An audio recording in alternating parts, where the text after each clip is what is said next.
guys, welcome to the show. This is Matt Hedstrom. I'm your host today. I had Scott on last week with us, but it'll just be me today. He is probably, he's on the beach by now, so good for him.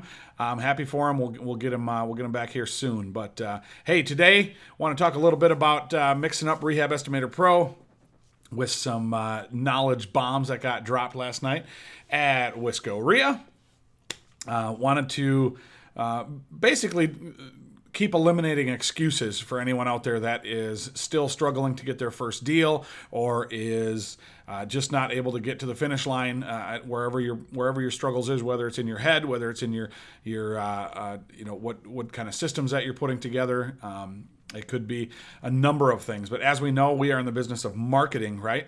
That is exactly how we find motivated sellers. And speaking of that, we talked about wholesaling a lot last night.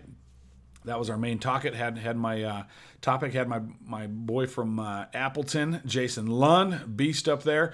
He's part of the Wisco RIA as well. By the way, we have just grown over 650 members. We own the state of Wisconsin now.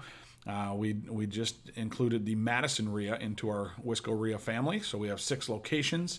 And that's what I wanted to talk about, was the power of networking and the power of you establishing who you are in this community, in your tribe, okay? The market needs to know who you are, okay? So I want to give an illustration of what happened last night, because I'm in a couple mastermind groups myself still, besides the coaching that we have, and I love learning. I do it all the time. I'll never call myself a guru or some master doing this, but Jason dropped some bombs last night about how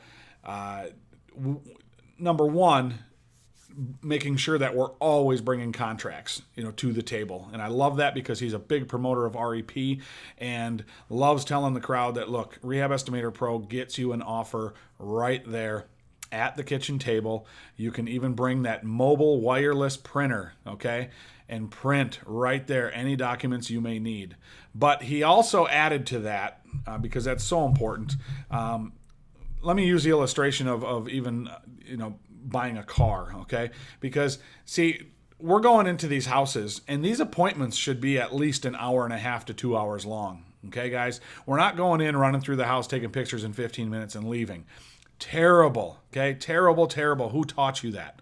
This is a business that you've spent thousands of dollars to get to this kitchen table, right? You've spent all of this money on education. Hopefully you have, not just free, if you're strictly just using sites that you're going onto and reading stories and reading all this stuff. I mean, you need coaching, you need tools, you need to pay for something, guys, all right? So enough of that right now. I practice what I preach, trust me. But you have spent all this money in education. You've done, let's just talk about your time and what that's worth and all the networking that you've done. You've gone to these conferences all over the country. You've gone to these events. You're in your meetup, RIA, okay? You've established, you're letting the market know who you are, okay? You've come to the kitchen table now with this seller who has a problem, a hardship. They're motivated, right? And you're going to sit with them and talk to them and establish, we always say, you hear it all over, we're establishing rapport, blah, blah, blah. But it's credibility, okay? It's coming to the table and saying, hey, how can I solve your problem? What is your problem? So when you're sitting there, you are going to deliver a number. You're going to, I don't care if you have to, and we're going to talk more about this. This is going to be huge. But you're calling the title company if you need to get closing cost information if there's a hang up there. You're calling your real estate attorney if there's a question there. You have the people in your network or you should, okay? Your team, you can't do this business alone. You know that. You can't isolate yourself. So you can call another investor if maybe this deal isn't right for you. But you're at the table to get a deal signed. So you're delivering a contract, okay, with a purchase price on it.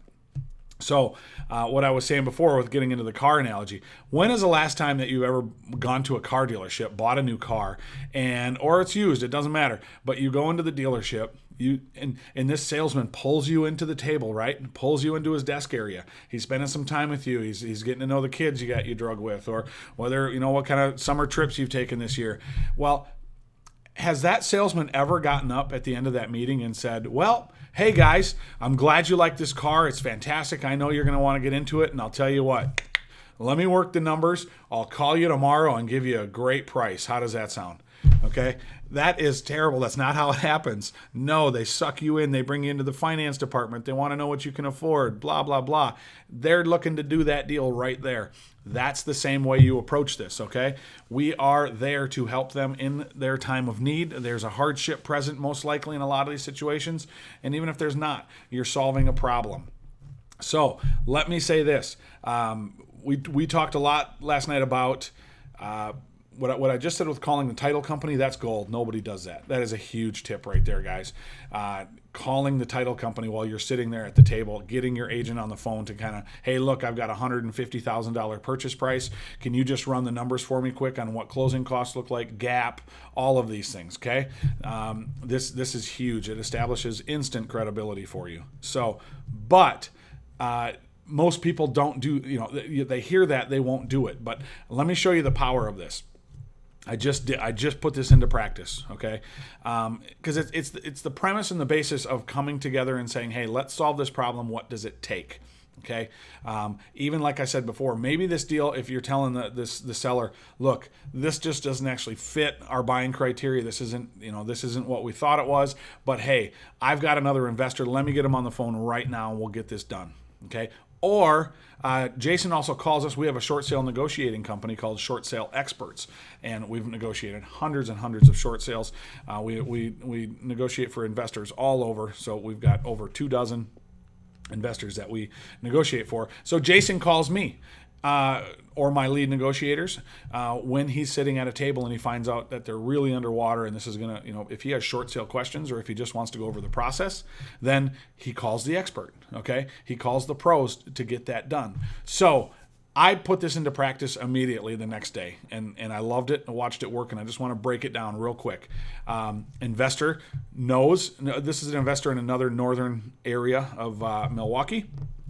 We're down in Kenosha, Wisconsin in the bottom corner, just north of Chicago or Illinois border. So investor knows what I do, knows, again, talked to you over and over about this. The market needs to know who you are, okay? Well, I solve problems. I come up with creative solutions all the time. And so this investor calls me, and it's a good friend of mine as well, and says, hey, I just can't get to the finish line with this. I don't know what to do. Here's the situation. This guy's 82. He's taking care of his mom, and she has, or his wife, I'm sorry. She has dementia, and he's got this bad house situation. He hasn't been in it for 12 years, and now there's something going on with his HELOC, and the bank's hustling him, and so I just stopped right there, and I said, instead of this dialogue back and forth, okay, well, you can do subject to, and maybe you can talk. Well, I've never done that. Well, go back to the seller. And why don't you introduce this topic, this scenario to him? And well, he wants $5,000 at least to, and he'll walk away from it. Well, all this dialogue back and forth is not going to result in a deal, okay? Because this guy doesn't firmly have a solution, confident solution to bring to this guy. So I just in my head, I was like, you know what? I'm just going to do, man, we talked about this last night. Call him up right now. Let's do this. Just put him on a 3-way call. Let's do this right now. He does it. Sure enough, this guy answers, and I just went right for the heart of it. And it was a fantastic conversation. I didn't know anything going in other than what this guy had just talked to me about. And so I just listened to the problem. We came to a solution, okay? And we literally set everything in motion for the next meeting to happen. It was scheduled. Paperwork is already starting to get filled out. And it was amazing to watch it happen because I had a bigger smile on my face, I think, just because it was such a simple thing, and I've known this, but just to hear it and to practice it again was just eliminating another excuse and another merry-go-round of, hey, I have this deal and what should I tell this guy? And I feel like I'm wasting my time. No, let's take this down together. When we got off the phone, this investor called me back and said, man, I have never in these years ever felt like I had such a confident seller, like a confident answer from a seller saying, yes, let's do this. Let's go this direction. I'm ready. I'm on board 100%. Where do I sign and what do we do next? So in that situation, man, you jump in your car and go. Okay, you take care of business, especially nowadays in this market. So that thing is already getting wrapped up. The team has already moved on it, and there's already a meeting set Monday for 2:00. So it was a great opportunity to watch this from this networking event at Wisco RIA to turn into the next day having this appointment and solving this guy's problem. So. That's really the gist of what I wanted to get to you today. Was just to take action and get into your networking groups and talk to your peers. Just by being in that room again with during that networking event, I had another investor come up and say, "Hey, I just signed this deal right now while I'm sitting in the seat, but all this other deal popped up, and do you want it? It's this." And I mean, it looked too good to be true, kind of a deal. And I said, "Why aren't you taking that down? I don't want that. You should take that deal." And he says, "Man, I just ran out of private money. I've got way too much going now, and I cannot take this deal down. I've been talking to my people all day long." And so boom, right there, another deal sitting. It went right into my Dropbox, all the pictures. And so now that's another one that is just by being in that room and talking to other investors.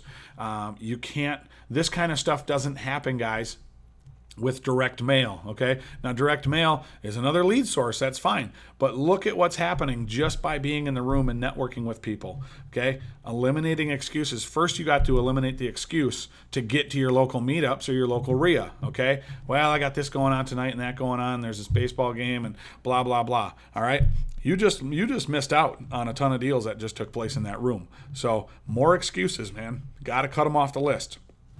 Last, and here's another one that happened in the room. Local meetup, local RIA. Get to it. We're talking Rehab Estimator Pro from the front of the room. It was a fantastic way to discuss how to get to that offer and with accurate repair cost. And so we had a coaching student sitting in the room as well, and he was trying to run numbers with REP on this one, but it was pretty far away. It's like an hour and a half away. And he came up and said, "Hey, look, man, I don't want to. Do you know anybody that wants a deal in this area?"